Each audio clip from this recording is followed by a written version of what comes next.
செய்திகள்.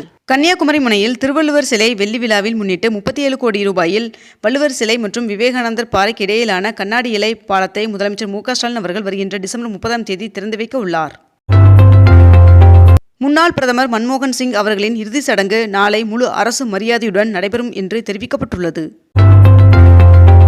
விஜயகாந்த் அவர்களின் முதலாம் ஆண்டு நினைவு தினத்தை ஒட்டி நாளை குருபூஜை நடத்தப்பட உள்ள நிலையில் தமிழக வெற்றிக் கழக தலைவர் விஜய் அவர்களை நேரில் சந்தித்து தேமுதிக நிர்வாகிகள் நேரில் அழைப்பு விடுத்தனர். அண்ணா பல்கலைக்கழகத்தில் ஆளுநர் RN ரவி அவர்கள் நாளை நண்பகல் 12:30 மணி அளவில் ஆய்வு மேற்கொள்ள உள்ளார் என்று தெரிவிக்கப்பட்டுள்ளது. கேப்டன் விஜயகாந்த் அவர்களின் முதலாம் ஆண்டு குரு பூஜைக்கு 25,000 பேருக்கு நாளை அன்னதானம் வழங்கப்பட உள்ளதாக தெரிவிக்கப்பட்டுள்ளது. தமிழக விவசாயிகளுக்கு 1 டன் கரும்பிற்கு 5,000 ரூபாய் கொள்முதல் விலை கிடைக்க நடவடிக்கை எடுக்க வேண்டும் என்று தமிழக அரசிற்கு ராமதாஸ் அவர்கள் வலியுறுத்தியுள்ளார். ஈஷா கிராமோத்சவ விளையாட்டு திருவிழாவின் சிறப்பு விருந்தினராக கிரிக்கெட் வீரர் ஷேவாக் அவர்கள் பங்கேற்பு. பாம்பன் புதிய ரயில் பாலம் 100% தயார் என்றும் பழைய பாலத்தைப் போலவே புதிய ரயில் பாலமும் 100 ஆண்டை கடந்து நிற்கும் என்றும் தெற்கு ரயில்வே அதிகாரி தகவல் தெரிவித்துள்ளார். பொங்கல் பண்டிகையை முன்னிட்டு உலக புகழ்பெற்ற அலங்காநல்லூர் ஜல்லிக்கட்டு வருகின்ற ஜனவரி 16ஆம் தேதி நடைபெறும் என்று விழா குழு அறிவித்துள்ளதாக தகவல் வெளியாகியுள்ளது. கோவை மாநகராட்சியை சேர்ந்த பகுதிகளில் சொந்த வீடுகளில் வசிப்பவர்கள் தங்களுடைய சொத்து வரி, காலியிட வரி, தொழில் வரி உள்ளிட்ட வரிகளை செலுத்தும் வகையில் சிறப்பு முகாம் நாளை மற்றும் நாளை மறுநாள் ஆகிய 2 நாட்கள் நடைபெற உள்ளதாக தெரிவிக்கப்பட்டுள்ளது. புழல் ஏரியில் கடந்த 7 மாதங்களுக்கு பிறகு நீர்வரத்து அதிகரிப்பினால் மீண்டும் நீர் இருப்பு 3 DMC-ஆக உயர்ந்தது. நாமக்கல்லில் அருள்மிகு ஆஞ்சநேய சுவாமி கோவிலில் வருகின்ற 30ஆம் தேதி ஆஞ்சநேய ஜெயந்தி விழா நடைபெற உள்ளது. முன்னாள் பிரதமர் மன்மோகன் சிங் அவர்களின் உடலுக்கு முதலமைச்சர் மு.க.ஸ்டாலின் அவர்கள் நேரில் அஞ்சலி செலுத்தினார். கிண்டி அண்ணா பல்கலைக்கழக மாணவி வன்கொடுமை செய்யப்பட்டதை கண்டித்து தமிழக பாஜக தலைவர் அண்ணாமலை அவர்கள் தனது வீட்டின் முன்பு சாட்டையால் அடித்துக்கொண்டு கவன ஈர்ப்பு போராட்டத்தில் ஈடுபட்டார். மன்மோகன் சிங் அவர்களின் உடலுக்கு சோனியா காந்தி அவர்கள், ராகுல் காந்தி, பிரியங்கா காந்தி ஆகியோர் நேரில் சென்று அஞ்சலி செலுத்தினர்.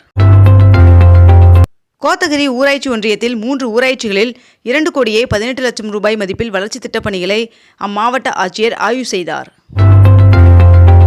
சென்னை அண்ணா பல்கலையில் உயர்கல்வித்துறை அமைச்சர் செலியன் அவர்கள் தலைமையில் ஆலோசனை நடைபெற்று வருகிறது. மேட்டூர் அணைக்கான நீர்வரத்து வினாடிக்கு 2331 கனஅடியிலிருந்து 2886 கனஅடியாக அதிகரித்துள்ளது.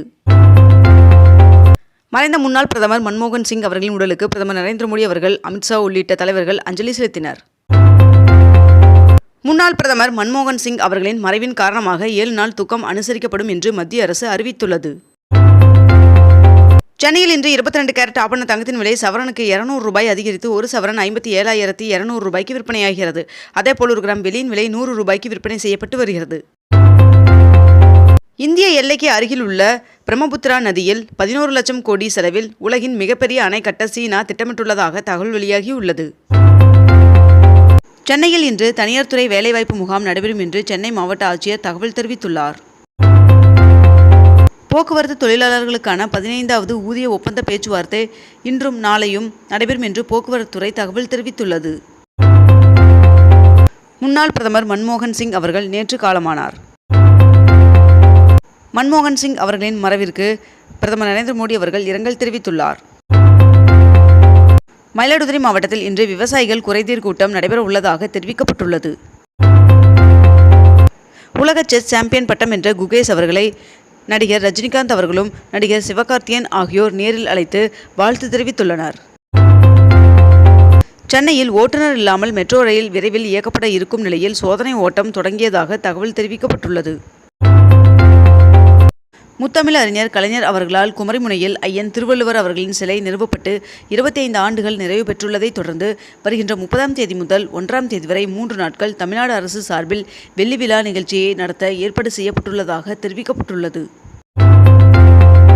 திருச்சியில் இன்று தனியார் துறை வேலைவாய்ப்பு முகாம் நடைபெற உள்ளதாக தகவல் தெரிவிக்கப்பட்டுள்ளது. தொடர் விடுமுறையின் காரணமாக ஊட்டியில் சுற்றுலா பயணிகளின் வருகை அதிகரித்துள்ளதாக தெரிவிக்கப்பட்டுள்ளது. தமிழகத்தில் ஒரு சில இடங்களிலும் புதுச்சேரி, காரைக்கால் பகுதிகளிலும் வருகின்ற 31ஆம் தேதி வரை லேசான மழைக்கு வாய்ப்பு இருப்பதாக வானிலை ஆய்வு மையம் தகவல் தெரிவித்துள்ளது. திருவைகுண்டம் அரசு மருத்துவமனைக்கு நல்லகண்ணு அவர்களின் பெயர் சூட்ட முதலமைச்சர் மு.க.ஸ்டாலின் அவர்கள் உத்தரவு பிறப்பித்துள்ளார். சென்னை ஜிஎஸ்டி சாலையில் பஸ் சிக்னல் முன்னுரிமை திட்டம் செயல்படுத்தப்பட உள்ளது என்று மாநகர போக்குவரத்து கழகம் தகவல் தெரிவித்துள்ளது. மேட்டூர் அணைக்கு வரும் நீரின் அளவு வினாடிக்கு 1960 கனஅடியிலிருந்து 2331 கனஅடியாக அதிகரித்துள்ளது. பொங்கல் பண்டிகைக்கான இலவச வேஷ்டி சேலைகளை வருகின்ற ஜனவரி 10ஆம் தேதிக்குள் ரேஷன் கடைகளுக்கு அனுப்ப அறிவுறுத்தப்பட்டுள்ளது. அமெரிக்காவின் தேசிய பறவையாக வெண்தலை கழுகை அதிகாரப்பூர்வமாக அறிவிக்கும் மசோதாவில் அதிபர் ஜோ பைடன் அவர்கள் கையெழுத்திட்டுள்ளார். திருச்சி மதுரையில் டைட்டில் பார்க் அமைக்க சுற்றுச்சூழல் அனுமதி கோரி விண்ணப்பம் அளிக்கப்பட்டுள்ளது. மதுரை கள்ளழகர் கோவில் மருதமலை முருகன் சுவாமி கோவிலில் அன்னதானம் வழங்கும் விரிவுபடுத்தப்பட்ட திட்டத்தை முதலமைச்சர் மு க ஸ்டாலின் அவர்கள் தொடங்கி வைத்துள்ளார். தமிழகத்தில் செல்வ மகள் சேமிப்பு திட்டத்தில் 1 லட்சம் பெண் குழந்தைகளை சேர்க்கும் பணியை தமிழக பாஜக மாநில தலைவர் அண்ணாமலை அவர்கள் தொடங்கி வைத்தார். தமிழகத்தில் இன்று சென்னை, திருவண்ணாமலை, காஞ்சிபுரம், கள்ளக்குறிச்சி, விழுப்புரம், திருவள்ளூர், செங்கல்பட்டு, கடலூர், ராணிப்பேட்டை, வேலூர் ஆகிய மாவட்டங்களில் லேசானது முதல் மிதமான மழை பெய்ய வாய்ப்புள்ளதாக வானிலை மையம் தெரிவித்துள்ளது. கிறிஸ்துமஸ் ஆங்கில புத்தாண்டை ஒட்டி மேட்டுப்பாளையம் ஊட்டி இடையே சிறப்பு மலை ரயில் இயக்கப்பட்டு வருகிறது. சுனாமியால் உயிரிழந்தோரின் 20ஆம் ஆண்டு நினைவு தினத்தை ஒட்டி சென்னை மெரினாவில் பொதுமக்களுடன் சேர்ந்து ஆளுநர் RN ரவி அவர்கள் அஞ்சலி செலுத்தினார். நாமக்கல் புறவழிச்சாலை 70 கோடியில் ரயில்வே மேம்பாலம் அமைக்க நிர்வாக அனுமதி வழங்கியுள்ளதாக தகவல் வெளியாகியுள்ளது.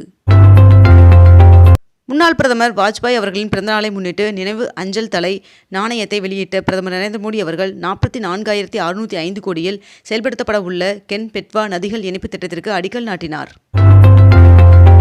மத்திய உள்துறை அமைச்சரும் கூட்டுறவுத்துறை அமைச்சருமான அமித்ஷா அவர்கள் பால்வள மீன்வள கூட்டுறவு சங்கங்களுடன் இணைந்து புதிதாக நிறுவப்பட்ட 10,000 தொடக்க வேளாண்மை கடன் சங்கங்களை புதுதில்லியில் தொடங்கி வைத்துள்ளார்.